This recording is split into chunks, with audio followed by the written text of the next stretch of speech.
A master thief decided to abandon the world of criminality to start a new life with the woman he loved. "I'm the In-and-Out Bandit, and I want to turn myself in," he declared. However, his dreams were brutally crushed when corrupt FBI agents attacked his beloved, leaving her near death. This tragedy stirred memories of his father's brutal murder, setting him on a relentless mission for historic revenge. The story begins with Tom Dolan, a seasoned professional thief known as the In-and-Out Bandit. Over the past 6 years, Tom had successfully pulled off 8 bank heists across various states, leaving no evidence behind. The authorities had no leads on his identity. Tom regularly visited a storage facility where he kept his stolen cash. The facility's receptionist was Annie Wilkins, a psychology graduate student. As their interactions became more frequent, a connection blossomed, and it became clear that Tom was drawn to her. After a year of dating, Tom proposed they take their relationship to the next level by purchasing a house and moving in together. Annie, having gone through a painful divorce and a difficult relationship, joyfully agreed, still unaware of Tom's hidden life as a notorious thief. Though Tom had a criminal past, he had fallen deeply in love with Annie and was committed to starting a new, honest life with her. To prove his dedication, he made the decision to turn himself in to the FBI. The morning after making this choice, Tom contacted the FBI, confessing his identity as the In-and-Out Bandit, revealing he had stolen over $9 million from 12 banks across 7 states. He spoke with Special Agent Sam Baker, offering to return all the stolen money in exchange for a lighter sentence. Specifically, Tom requested 2 years in a minimum security prison near the city with full visitation rights. His intentions were clear. He wanted to show Annie that he was serious about living a lawful life with her. However, Baker was skeptical of Tom's confession. The FBI had received numerous false claims from people wanting to be the In-and-Out Bandit, so Baker wasn't convinced. He agreed to meet Tom at the Charleston Hotel the following day, but handed the case over to Special Agents John Nivens and Ramon Hall to investigate further. 2 days passed without any follow-up from the FBI, leaving Tom frustrated. He called again and spoke with Agent Sean Myers, who informed him that the case had been assigned to 2 capable agents before abruptly ending the call. Just as Tom hung up, there was a knock on the door. Opening it, he found Agents John Nivens and Ramon Hall ready to hear his confession face to face. Now in custody, Tom was asked by Nivens and Hall to provide more details about his robberies to confirm his identity. Tom explained that he had targeted small-town banks holding funds from the 1950s, pointing out that these banks had adjacent empty buildings that were key to his operations. By using a common wall to access the vault, he left no trace. Tom also revealed that he conducted the heists on Friday evenings, used gelignite to dismantle bolts and nuts, and patched the walls afterward to erase his tracks. Before the agents considered any deal for leniency, they needed to know where the stolen money was hidden. Tom provided the address of the storage unit where he had stashed the cash and even offered to accompany them to the location. However, Agent Ramon refused, taking the key from Tom and instructing him to wait at the hotel. As Nivens and Hall searched for the money, John's outlook shifted. He saw an opportunity for personal gain. Rather than turning the stolen money over as evidence, he suggested to Ramon that they keep it to fund his children's education and pay off his mortgage. Despite John's pressure, Ramon held on to his principles and refused to comply.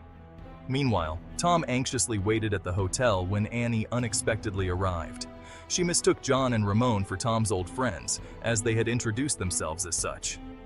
John and Ramon did nothing to correct her assumption. Annie was excited to hear about Tom's plans to move into the house they had discussed and left to meet him at the hotel later. Simultaneously, Myers informed Baker about Tom's confession, prompting Baker to realize that no one had followed up on the case. John and Ramon, however, decided to hide the money in a secret location before returning to the hotel. When Annie arrived, John and Ramon confirmed they had found the money. John, now determined to eliminate Tom to hide his tracks, planned to kill him. But as he prepared to act, Tom revealed that only $3 million had been recovered from the storage unit, with $6 million still missing. Just as John started questioning Tom about the remainder, Baker arrived at the scene, shocked to see John holding a gun. John, determined to conceal his plan, forced Ramon to let Baker in at gunpoint. A confrontation broke out, leading John to kill Baker.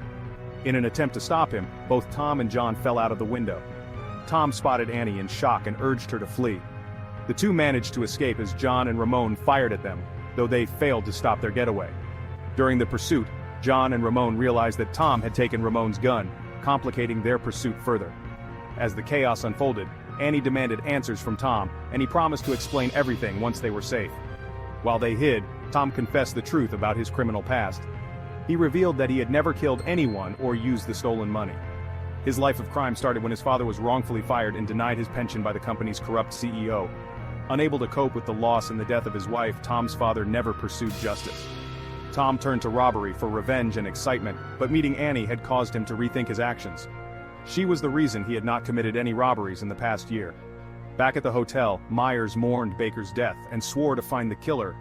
Meanwhile, Tom warned Annie that she might be implicated in Baker's murder and urged her to leave town to avoid suspicion. John reported to Myers, accusing Tom of killing Baker and claiming there was nothing in the warehouse. Tom and Annie parted ways as she boarded a bus, with Tom promising they would meet again. Annie asked him to prove his innocence, and they shared a heartfelt goodbye. The next morning, Myers, John, and Ramon reviewed Tom's file, along with security footage that identified Annie.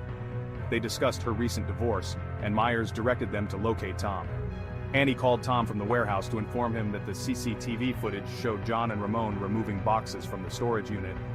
She had returned just in time to save the evidence from being erased. Tom told her to leave immediately and called 911, but ultimately decided to go to the storage facility himself. Just as Annie was about to leave her office, John arrived, demanding to know where Tom had hidden the remaining $6 million. When she tried to escape, John attacked her, searching for the memory card with the CCTV footage. Although she tried to defend herself, John knocked her unconscious. Ramon intervened, convincing John to leave before anyone discovered what had happened. Tom reached the storage facility, found Annie injured, and rushed her to the hospital before slipping away to avoid the police. In the car, he called the FBI again and reached out to Myers. Myers, overhearing the conversation between Tom and John, played along and pretended not to know about Annie. Curious, Myers decided to visit Annie at the hospital. Meanwhile, a local police officer spotted Tom and began pursuing him. John and Ramon, having tracked Tom's location, closed in. Tom parked his car in hiding, then reversed into John and Ramon's vehicle, trapping them. John opened fire, and Tom shot back. As the gunfight raged on, Myers spotted Tom and began chasing him. Tom set a trap for Myers, leading them into a physical struggle. During the fight, Tom accused John of guilt and revealed that John had attacked Annie. After disarming Myers, Tom refused to surrender, tossing Ramon's gun as proof and making his escape. That night, after staying in a hotel, Tom called the hospital to check on Annie's condition. He learned that she couldn't speak yet but was expected to recover. Meanwhile, John went to the hospital, intending to finish Annie off, but stopped when he saw Myers with her. The next morning, Myers confronted John, questioning his belief in Tom's story and pressing him about the stolen money. John tried to cover up the truth, but Myers remained suspicious, eventually returning Ramon's gun. John, determined to hide his involvement, went back to work while Ramon was overwhelmed with fear. That night, Tom followed Ramon home. Ramon's wife, sensing his stress, urged him to do the right thing. Holding on to his secrets, Ramon assured her that his actions were for their family. He asked her to remember this if anything happened to him. Suddenly, the sound of the garage door alerted Ramon. Tom disarmed him and demanded his help in clearing his name. Reluctant to be John's accomplice any longer, Ramon revealed that he had taken the warehouse's security footage without John's knowledge. He warned Tom that John planned to kill Annie and urged him to act fast. Tom hurried to the hospital, making sure Annie was safe before sneaking her out to his hotel room. Remember to like, share, and subscribe for more movie recaps.